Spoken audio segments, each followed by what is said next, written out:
A forbidden encounter at a mystical river ignites a chain of events that shatters two kingdoms. Secrets, betrayal, and a prophecy intertwine as one child's destiny holds the fate of both land and sea. But at what cost?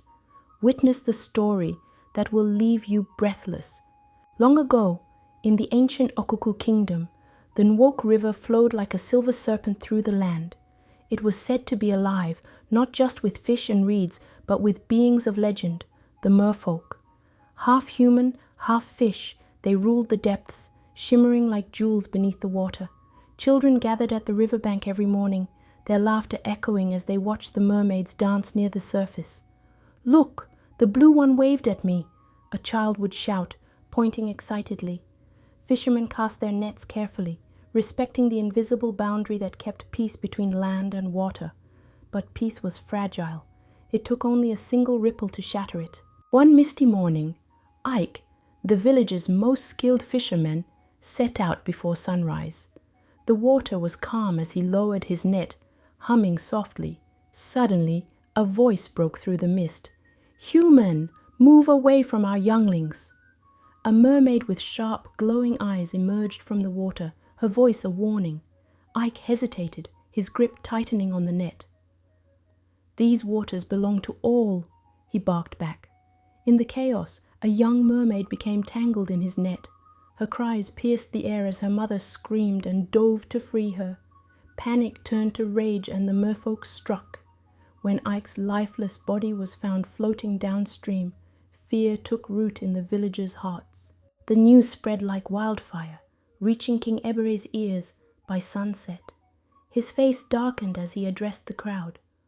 "No mermaid shall show its face above the surface again. Violate this and face death. This peace is broken." And so began the rift between two worlds, one of land and one of water. The king's proclamation echoed through the kingdom, sealing the fate of the merfolk. Armed guards patrolled the riverbanks, their spears gleaming in the sunlight, ready to strike at the first sign of scales. Beneath the surface, fear gripped the merfolk kingdom. Their leader, King Alo, gathered his people in the depths of the river, his trident glowing faintly in the dim water. "We can no longer trust the humans," he declared. "For the safety of our children, we retreat into the shadows of the deep." Among those listening was Elo's daughter, Ita. Unlike her father, she was curious about the humans and the world above. Her mother had once described sunlight and the laughter of human children, but those memories now felt like fairy tales, buried beneath bitterness and fear. Late that night, Ita swam upward, drawn by the shimmering moonlight that pierced the water. As her head broke the surface, the world above dazzled her senses, the cool air, the scent of earth, and the distant sounds of singing. But danger lurked nearby. A guard spotted her rippling reflection and raised the alarm. "Mermaid, sound the horns!" Ita dove beneath the waves, her heart pounding as spears rained down into the water. She swam deeper, her chest tightening. When she finally reached home, her father was waiting. "Ita, what were you thinking? You disobeyed my orders."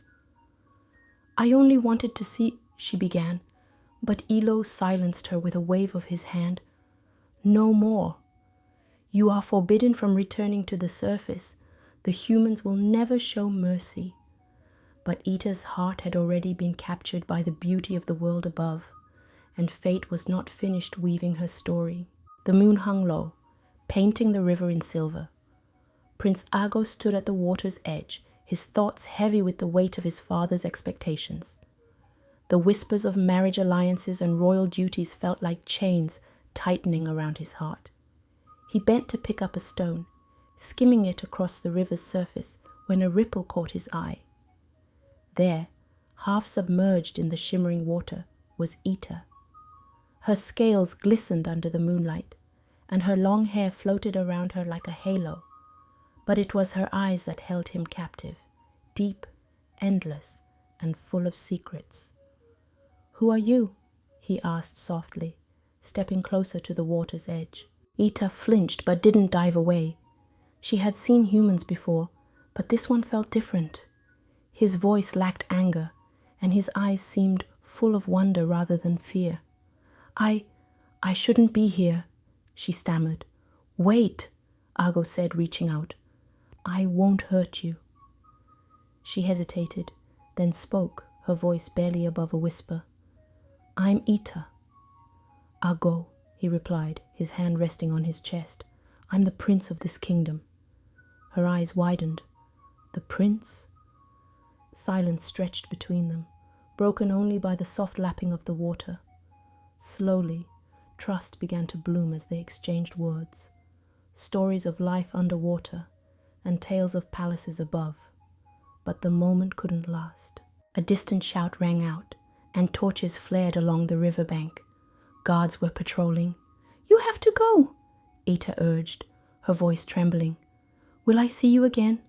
Argo asked desperately. Ita hesitated but nodded. "Tomorrow night, here." And with that, she vanished beneath the water, leaving Argo staring at the ripples, his heart pounding.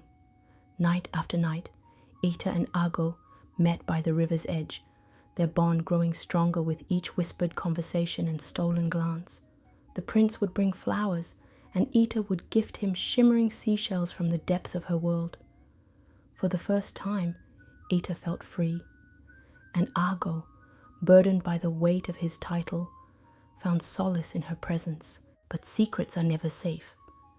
One night, as the prince leaned in to touch her hand, shadows shifted in the trees. A pair of eyes glinted in the dark. Uzo, the king's chief advisor, watched from a distance, his lips curled into a sinister smile. "So this is the prince's weakness," he whispered to himself. "A mermaid." The next morning, Uzo stormed into the throne room. "Your Majesty," he said, bowing deeply, "I bring grave news.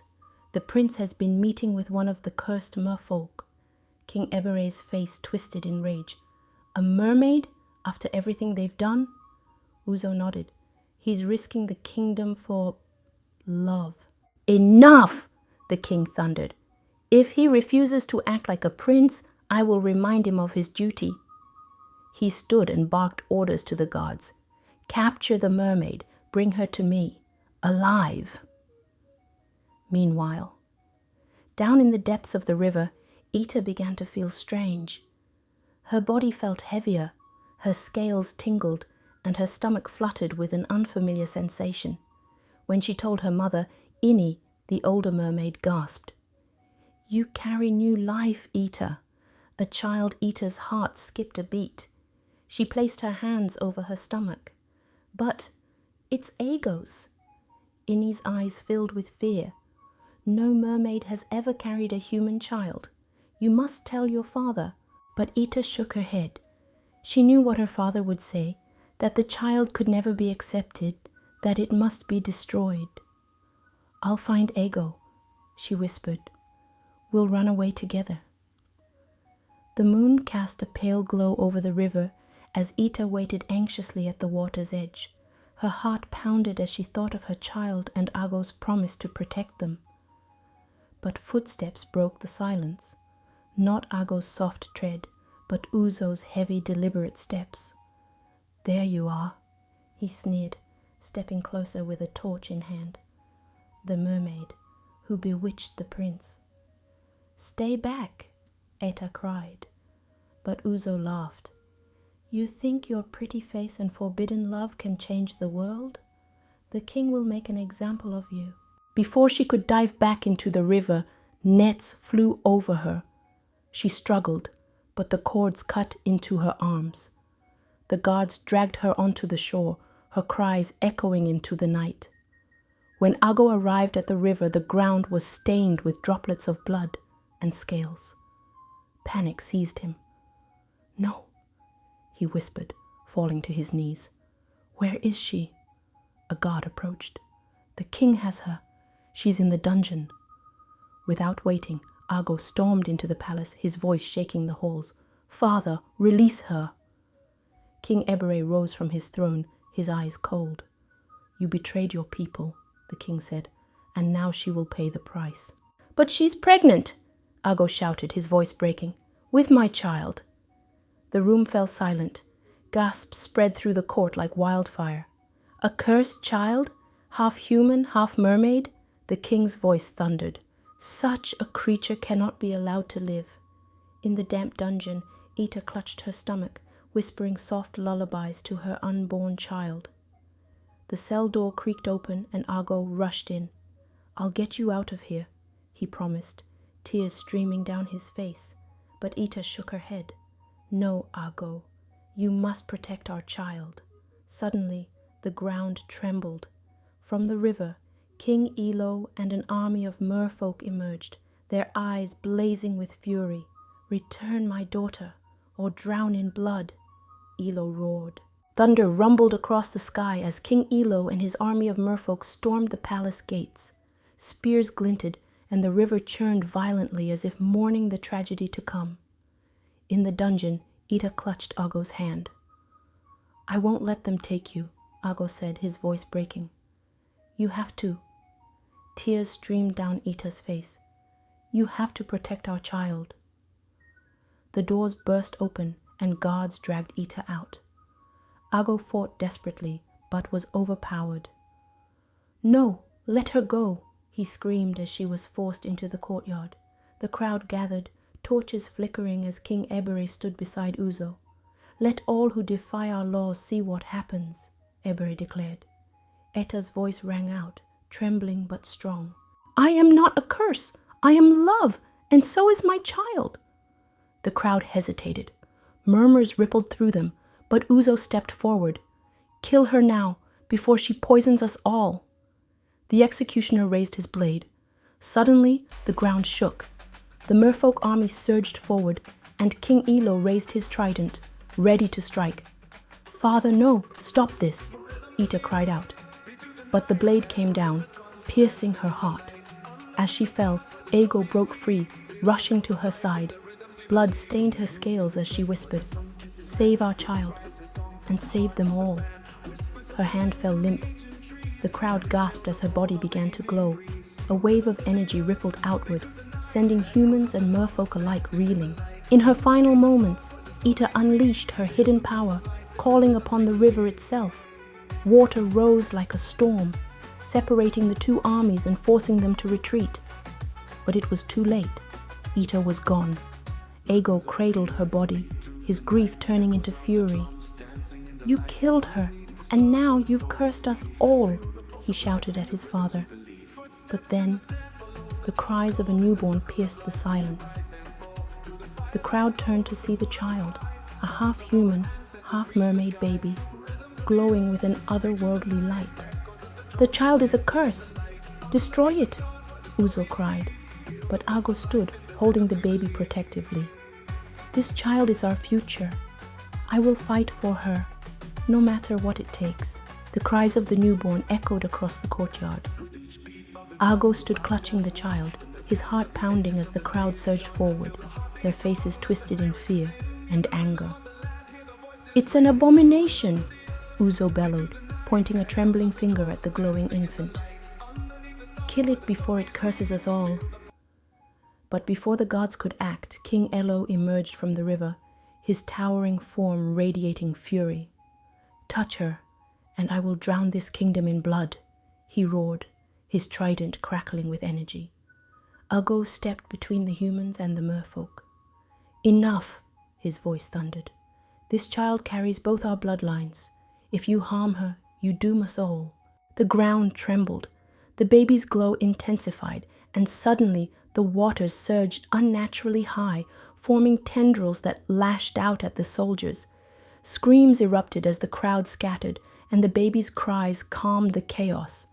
"She has the power of both worlds," King Elo whispered, his anger giving way to awe.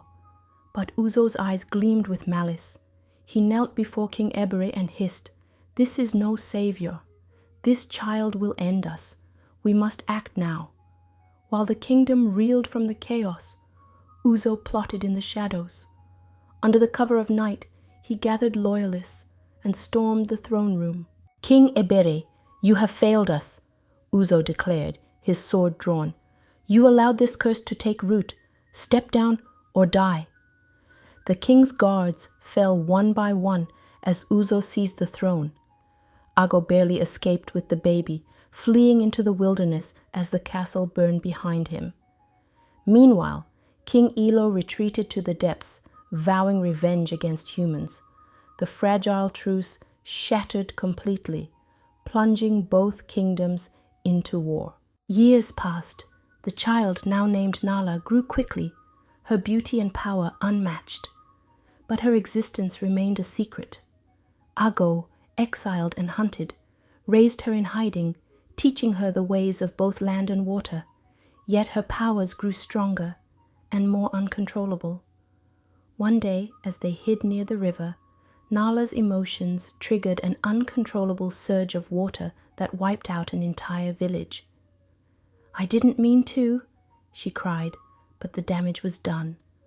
Word spread quickly, and both humans and merfolk began to hunt her, fearing what she might become. Desperate, Ago sought refuge with an old ally, Uzo, now king. "Please, she's just a child. Don't let fear guide you. Help us." But Uzo had no mercy. "Hand her over and I'll spare your life. Refuse and I'll kill you both." Betrayed, Ago fought to protect Nala, but the battle turned against him. Wounded and bleeding, he sent her away with his final breath. "Run, Nala. Survive. You're more than they fear. You're hope." As Ago fell, Nala's scream unleashed a tidal wave, sweeping away Uzo's forces and sealing her fate as the most dangerous being alive. Nala wandered alone, haunted by her father's death and her powers. The humans called her a curse, and the merfolk feared her as a betrayer. But whispers spread of a prophecy that spoke of a child born of both worlds who could either unite them or destroy them. King Ilo and Uzo both sought her. One saw her as a weapon, the other as an abomination, and so the world braced for the storm she would bring. The river churned like a beast awakened as Nala approached the merfolk kingdom. Her hair flowed wildly, glowing faintly under the water's surface. The guards hesitated as she stepped forward, her presence commanding both awe and fear. "I've come to speak with King Ilo," she announced. Word spread quickly, and soon Ilo stood before her, his trident crackling with power. "You are my blood, yet you carry the curse of humans," he said, his voice heavy with both grief and calculation. "But I can help you, Nala. Together we can end this war and reclaim our world." Nala's heart wavered. She longed for family and belonging, but something in Ilo's eyes, cold and sharp, unnerved her.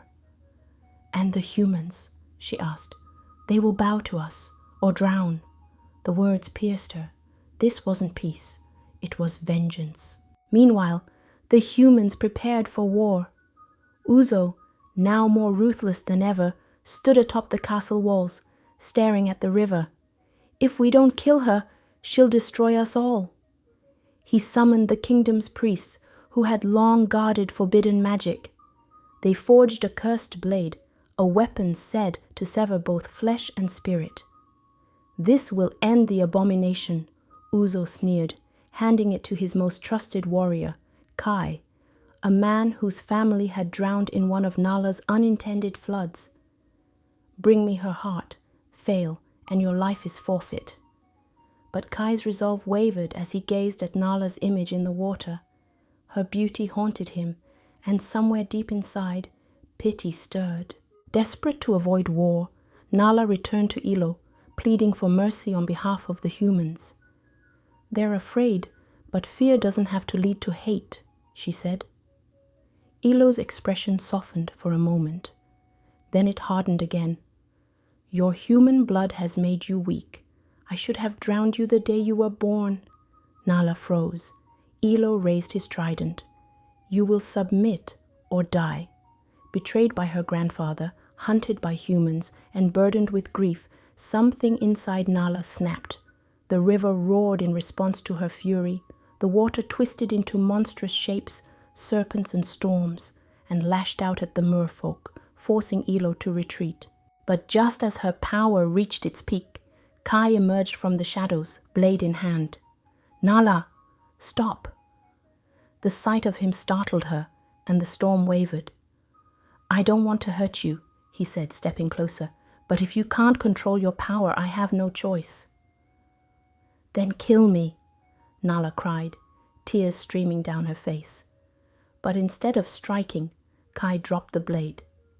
"Number, I see it now. You're not a curse. You're hope." Their brief moment of peace shattered when Uzo arrived with his army, accompanied by dark priests chanting ancient spells. "End her!" Uzo screamed, his eyes blazing with madness. But before his soldiers could act, King Ilo returned, trident raised high, ready to drown them all. The battle erupted, and Nala stood at the center, power surging through her veins. "Enough!" Her voice rang out, and the earth split. Water surged upward, dragging soldiers into its depths. Lightning crackled above as the merfolk turned on the humans, and chaos reigned. In the mayhem, Uzo lunged for Nala, but Kai intercepted him, driving the cursed blade into his chest. "For my family and for peace," Kai whispered as Uzo fell. But even as Uzo died, his final spell sent a shockwave through the river, shattering its balance and tearing open a rift between worlds. The water turned black, and the ground trembled. From the rift emerged shadow creatures, feeding on fear and hatred. Neither human nor merfolk could stop them. Nala realized the truth. This wasn't just a battle between kingdoms. It was a battle for existence itself. "I must close the rift," she said, turning to Kai, "but it will cost me everything." "There has to be another way," Kai begged. But Nala knew there wasn't. She embraced him one last time. "Tell them my story. Let them remember what love could have saved." As Nala stepped into the rift, the shadows screamed, clinging to her. Light poured from her body, pushing them back as the rift began to close. The river stilled, and the storm subsided, but Nala was gone. With the rift sealed, the humans and merfolk were left to pick up the pieces. Ilo, broken by the loss of his granddaughter, relinquished his throne and retreated into the depths. Kai, now a leader among humans, swore to honor Nala's memory by forging peace. Years later, children gathered by the river's edge, whispering about the girl who saved 2 worlds. Some claimed to see her reflection in the water, smiling, and every year the villagers and merfolk gathered to honor her sacrifice, planting flowers by the riverbank. But deep below, in the ruins of the rift, something stirred. Because no sacrifice is ever truly the end. Thank you for watching and joining us on this incredible journey. Be sure to explore more of our stories on the channel or click on the next video YouTube recommends. If this story touched your heart, please like, share your thoughts in the comments, and subscribe for more captivating African tales. Don't forget to tap the notification bell to stay connected to the wisdom and beauty of these stories. Until next time, stay blessed and keep shining.